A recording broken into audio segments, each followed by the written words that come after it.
Hi ಸ್ನೇಹಿತರೆ, ಹೇಗಿದ್ದೀರಾ? ಎಲ್ಲರೂ ಚೆನ್ನಾಗಿದ್ದೀರಾ ಅಲ್ವಾ? Welcome back to Lanchana's lifestyle. ಯಾರು ಕೂಡ ವಿಡಿಯೋನ ಸ್ಕಿಪ್ ಮಾಡಬೇಡಿ, ಪೂರ್ತಿಯಾಗಿ ವಿಡಿಯೋ ನೋಡಿದ ಮೇಲೆ ಲೈಕ್ ಮಾಡಿ, ಶೇರ್ ಮಾಡಿ, ಕಮೆಂಟ್ ಮಾಡಿ.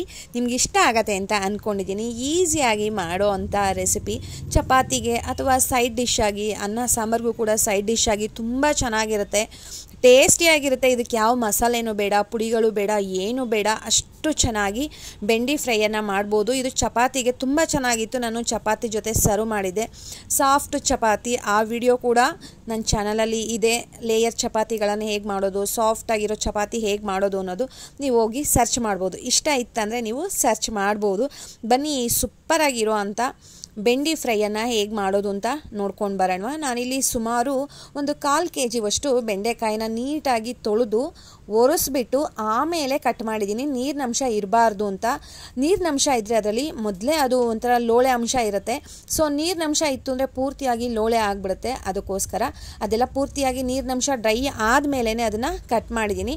1 ಸ್ಪೂನಷ್ಟು ಎಣ್ಣೆ ಹಾಕ್ಕೊಂಡು ಫ್ರೈ ಮಾಡ್ತಾಯಿದ್ದೀನಿ. ಇದು ಸುಮಾರು ಒಂದು ಲೋ ಫ್ಲೇಮ್ನಲ್ಲೇ ಮಾಡಿ ಸ್ನೇಹಿತರೆ, ಬೇಗ ಲೋಳೆ ಎಲ್ಲ ಹೊಲ್ಟೋಗ್ಬಿಡುತ್ತೆ.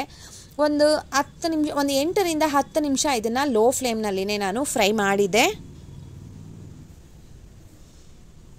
ಕೆಲವೊಬ್ಬರು ಇದಕ್ಕೆ ಉಪ್ಪು ಹಾಕೋತಾರೆ. ನಾನು ಒಂದು ಅರ್ಧ ಫ್ರೈ ಆದಮೇಲೆ ಉಪ್ಪು ಹಾಕ್ಕೊಂಡಿದ್ದೀನಿ ಸ್ನೇಹಿತರೆ, ಮುಂಚೆನೇ ಹಾಕಿಲ್ಲ, ಯಾಕಂದರೆ ತಳ ಹಿಡಿಯುತ್ತೆ ಅನ್ನೋದಕ್ಕೋಸ್ಕರ. ನೋಡಿ, ಈ ರೀತಿಯಾಗಿ ಲೋ ಫ್ಲೇಮ್ನಲ್ಲೇ ಮಾಡಿ, ಬೇಗ ಲೋಳೆ ಬಿಟ್ಬಿಡುತ್ತೆ.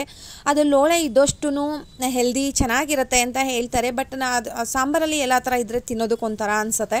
ಸೊ ಅದಕ್ಕೆ ಈ ರೀತಿಯಾಗಿ ಮಾಡಿದ್ರೆ ತುಂಬ ಚೆನ್ನಾಗಿ ಇರುತ್ತೆ. ಲೋಳೆ ಅಂಶನ ಕಡಿಮೆ ಮಾಡ್ಬೋದು.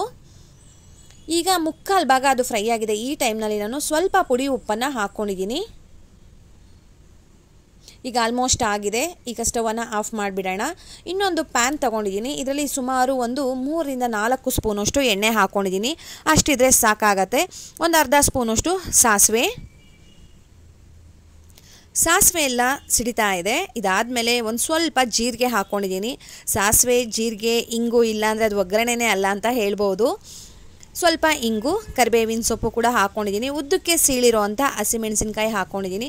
ನೀವು ಹಸಿಮೆಣಸಿನ್ಕಾಯಿನ ಫೈನ್ ಚಾಪ್ ಮಾಡಿ ಬೇಕಾದರೂ ಹಾಕ್ಕೊಳ್ಬೋದು. ಬಟ್ ಯಾಕೆ ಆ ಥರ ಬೇಡ ಅಂತ ಹೇಳಿದ್ರೆ, ಬೆಂಡೆಕಾಯಿಗೆ ಇದು ಚೆನ್ನಾಗಿ ಹೊಂದ್ಕೊಳ್ಳುತ್ತೆ. ಅದಕ್ಕೋಸ್ಕರ ನಾನಿಲ್ಲಿ ಉದ್ದ ಸೀಳ್ಬಿಟ್ಟು ಹಾಕ್ಕೊಂಡಿದ್ದೀನಿ. ಒಂದು 10 ಸೆಕೆಂಡ್ ಅದು ಫ್ರೈ ಆದಮೇಲೆ ಈರುಳ್ಳಿ ಹಾಕ್ಕೊಳ್ಳೋಣ. ನಾನಿಲ್ಲಿ ಚಿಕ್ಕ ಸೈಜಿಂದು 2 ಈರುಳ್ಳಿಯನ್ನು ತೊಗೊಂಡಿದ್ದೀನಿ. ಅದನ್ನು ಕೂಡ ಚೆನ್ನಾಗಿ ಫ್ರೈ ಮಾಡ್ಕೊಳ್ಳೋಣ. ಒಂದು ಅರ್ಧ ಭಾಗ ಫ್ರೈ ಆಗಬೇಕು ಈರುಳ್ಳಿ, ಅಲ್ಲಿ ತನಕ ಫ್ರೈ ಮಾಡ್ಕೊಳ್ಳೋಣ.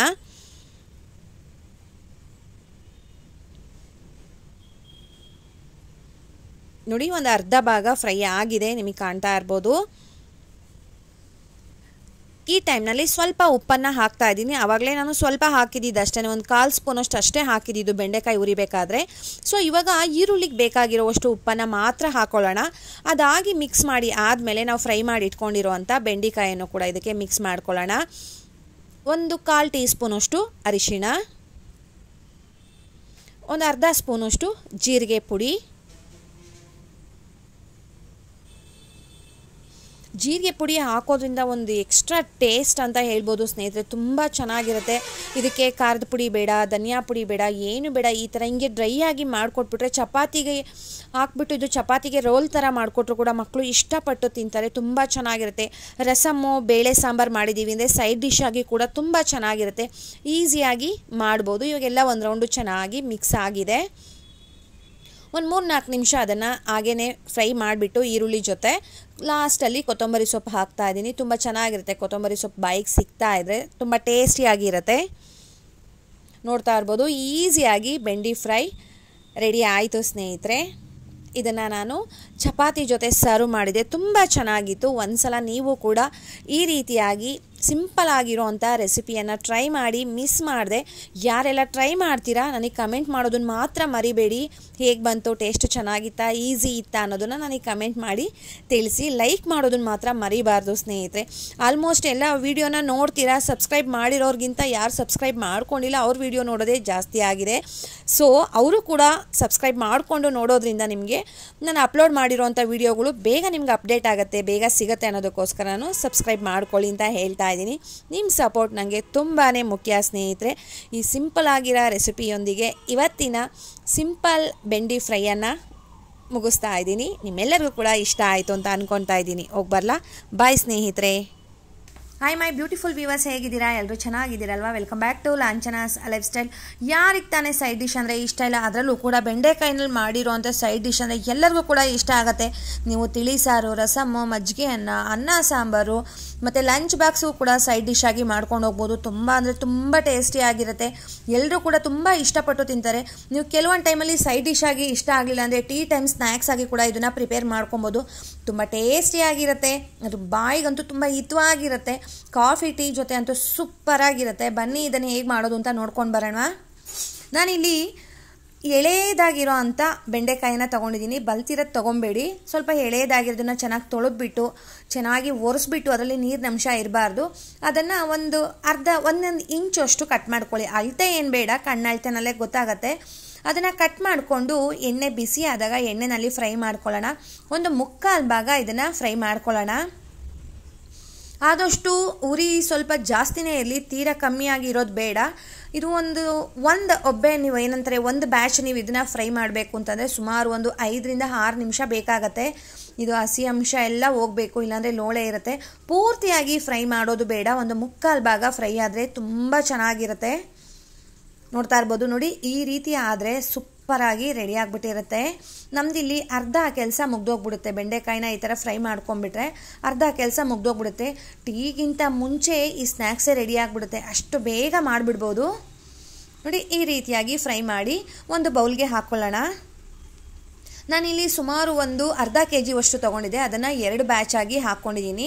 ಒಂದೇ ಸಲ ಹಾಕ್ಕೊಳ್ಳಲಿಲ್ಲ. ಒಂದೇ ಸಲ ಹಾಕ್ಕೊಂಡೆ ಅಷ್ಟು ನೀಟಾಗಿ ಫ್ರೈ ಆಗೋದಿಲ್ಲ ಅಂತ ಹೇಳಿಬಿಟ್ಟು 2 ಬ್ಯಾಚ್ ಆಗಿ ಹಾಕ್ಕೊಂಡಿದ್ದೀನಿ. ಇಷ್ಟಾದರೆ ಸಾಕು. ಈಗ ನೀಟಾಗಿ ಬೆಂಡೆಕಾಯಿನೆಲ್ಲ ಫ್ರೈ ಮಾಡ್ಕೊಂಡಿದ್ದೀವಿ. ಇದಕ್ಕೆ ಏನೆಲ್ಲ ಪುಡಿಗಳನ್ನು ಹಾಕಬೇಕು ಅಂತ ನೋಡ್ಕೊಂಡು ಬರೋಣ. ರುಬ್ಬೋದು ಬೇಡ, ಏನು ಬೇಡ ಸ್ನೇಹಿತರೆ. ಸಕ್ಕತ್ತಾಗಿ ಅಂದರೆ ಸಕ್ಕತ್ತಾಗಿ ಒಂದು 5 ಮಿನಿಟ್ ಒಳಗಡೆ ಈ ಒಂದು ರೆಸಿಪಿಯನ್ನು ರೆಡಿ ಮಾಡಿಬಿಡ್ಬೋದು. ಸ್ವಲ್ಪ ಅರಿಶಿಣ ಹಾಕ್ತಾ ಇದ್ದೀನಿ. ಒಂದು 1/4 ಟೀ ಸ್ಪೂನಷ್ಟು ಧನಿಯಾ ಪುಡಿ, ರುಚಿಗೆ ಉಪ್ಪು. ನೀವು ಖಾರ ಎಷ್ಟು ತಿಂತೀರಾ ಅಷ್ಟು ಅಚ್ಚ ಖಾರದ ಪುಡಿ ಹಾಕ್ತಾ ಇದ್ದೀನಿ. ಇದು ಕೂಡ ಒಂದು 1/4 ಟೀ ಸ್ಪೂನಷ್ಟು ಹಾಕ್ತಾ ಇದ್ದೀನಿ. ಇಷ್ಟೇ ಸ್ನೇಹಿತರೆ, ಇನ್ನೇನು ಬೇಡ, ಇಷ್ಟೇ. ಇದನ್ನೆಲ್ಲ ನೀಟಾಗಿ ಒಂದು ರೌಂಡ್ ಮಿಕ್ಸ್ ಮಾಡಿಬಿಟ್ರಂತೂ ಸಕ್ಕತ್ತಾಗಿರೋವಂಥ ಬೆಂಡಿ ಫ್ರೈ ರೆಡಿ ಆಗಿಬಿಟ್ಟಿದೆ. ಎಲ್ಲರೂ ಕೂಡ ತುಂಬ ಇಷ್ಟಪಟ್ಟು ತಿಂತೀರಾ.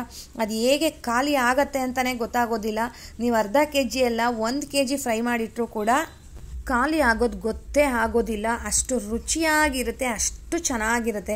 ಒಂದು ಸಲ ಮಿಸ್ ಮಾಡದೆ ನೀವು ಟ್ರೈ ಮಾಡಿ. ನೀವೆಲ್ಲರೂ ಕೂಡ ಇಷ್ಟಪಡ್ತೀರಾ. ಇಷ್ಟು ಈಸಿಯಾಗಿರೋಂಥ ರೆಸಿಪಿನ ನೀವು ಇಷ್ಟಪಡಲ್ವಾ?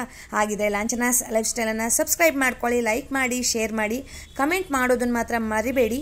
ಮಿಸ್ ಮಾಡದೆ ಈ ರೆಸಿಪಿಯನ್ನು ಟ್ರೈ ಮಾಡಿ. ಹೋಗಿ ಬರಲಾ? ಬಾಯ್ ಸ್ನೇಹಿತರೆ.